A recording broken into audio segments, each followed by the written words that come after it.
why is the drip process important on our Coming Soon website?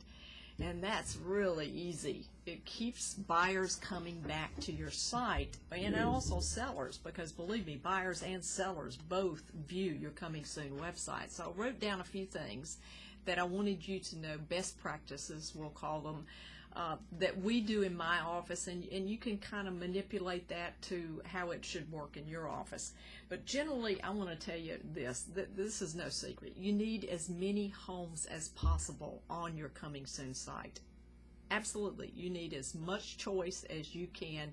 You need as much information as you can get on there, and as many homes that you can possibly get on there. You're never going to get to 700 views. I think we've had about 750 views on one. That was our highest view house that we had on a Coming Soon website. And you won't get to build up that kind of momentum if you drop all the information in there at one time. So if you're the kind of person that goes out and does all your information right then and writes it up and gets everything perfect, I'm going to recommend that you just add a little bit every few days so that buyers will get that information to them, and they'll say, oh, something new is about is on the site about this house.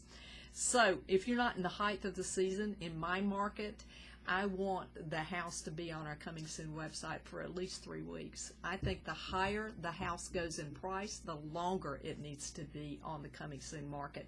And believe me, I think people are erring on the side of being on the site too short of a time versus too long of a time. So another tip I would tell you is to get your seller involved. You know, it's amazing to me that they've lived in their house for years, but yet they want the agent to do all the work. I think the best kind of deal comes together when you can partner with your seller. They're a leading expert on the house. They should be writing a letter to the buyer. Imagine how much interest that would get if you put a letter from the seller to prospective buyers on your site. That's huge. Also, interest in the neighborhoods from the neighbors. You can send out an inquiry finding out positive things about the neighborhood to share on your site, because they love real estate agents that want to keep up the value of their neighborhoods. So post the time of your first open house, the time and the date, as early as possible so that people will prepare for it and plan on being there.